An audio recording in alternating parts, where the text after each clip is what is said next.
शेतकरी मित्रांनो नमस्कार. मित्रांनो, आत्ता आपण SSN आणि RK अनुष्का यासारख्या व्हरांड्यांबद्दल थोडक्यात जाणून घेणार आहोत.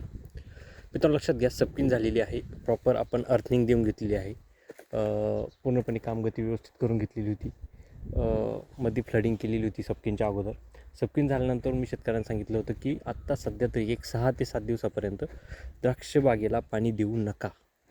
ते का देऊ नका की कारण जे काही मागे व्हिडिओमध्ये मी सांगितलं की झाड ज्यावेळेस ताणावरती जाईल थोडे, तर त्याची स्वतःची झाडामध्ये ताण गेल्यानंतर एक ॲब्सिसिक ॲसिड झाड चांगलं तयार करत असतं आणि त्याचा इफेक्ट म्हणून तिथे गर्भधारणा प्रॉपर होत असते. सपकिन झालेली आहे. आता अनेक ठिकाणी बगलफुटी अतिशय सुंदर अशा फुटत आहेत आणि हा जो काही खरा कालावधी आहे, तर हा खरा कालावधी गर्भधारणा होण्याचा कालावधी असतो. आता गर्भधारणा म्हणजे काय की झाडामध्ये रेस्टिंग पिरियडला स्वतःचे झाड प्रोटीन्स असतील, सायटोकायनिन असेल, काही गोष्टी झाडामध्ये स्टेबल एक बर्डमध्ये स्टेबल करायचं काम तिथं मोठ्या प्रमाणात करत असतं. आणि त्यानंतरून झाडाचे ज्यावेळेस आपण गोडी बहाची चटणी करणार आहेत त्यावेळेस आपल्याला तिथनं डोळ्यामधनं आपल्याला तो बर्ड भेटत असतो किंवा तो घट भेटत असतो.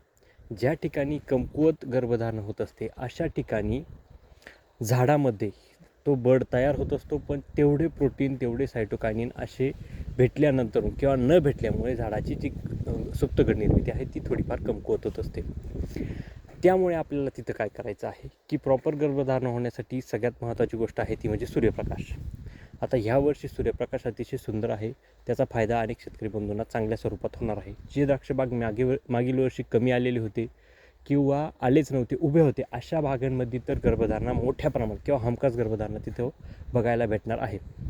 तर मग अशा ठिकाणी मित्रांनो लक्षात घ्या, ज्या ठिकाणी आपल्याला सूर्यप्रकाश जास्त आहे.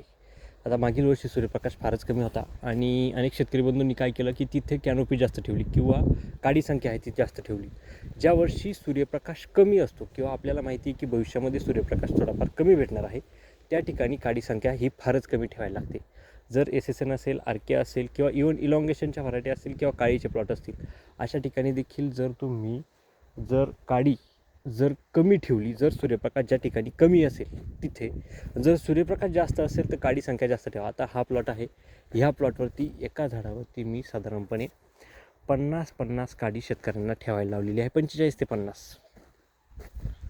त्याचं कारणच काय आहे की ज्या ठिकाणी सूर्यप्रकाश जास्त असतो आणि जर काडी संख्या जर कमी केली तर त्याचा परिणाम झाडामध्ये तयार होणारं जे अन्न आहे ते फारच कमी तयार होत असतं. अन्न पुरेसे चांगलं तयार व्हावं, झाडामध्ये आपण दिलेल्या स्प्रेची रिझल्ट चांगली यावी, ऊन जरी असलं तरी सूर्यप्रकाश पुरेसा भेटावा आणि सूर्यप्रकाश चांगला भेटून झाडामध्ये जे असलेली ॲक्टिव्हिटी आहे किंवा झाडाची फिजिओलॉजी आहे ती व्यवस्थित असावी, यामुळे आपण काडी संख्या जास्त ठेवलेली आहे.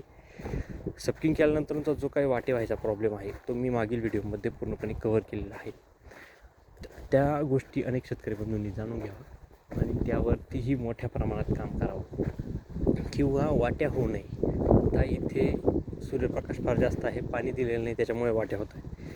पण ज्यावेळेस झाड इथ्रेल चांगलं मोठ्या प्रमाणात तयार करत असतं त्यावेळेस ही गोष्ट किंवा त्यावेळेस ही अडचण येत असत्या. या गोष्टी सर्व जाणून घ्या. चला तर मग धन्यवाद.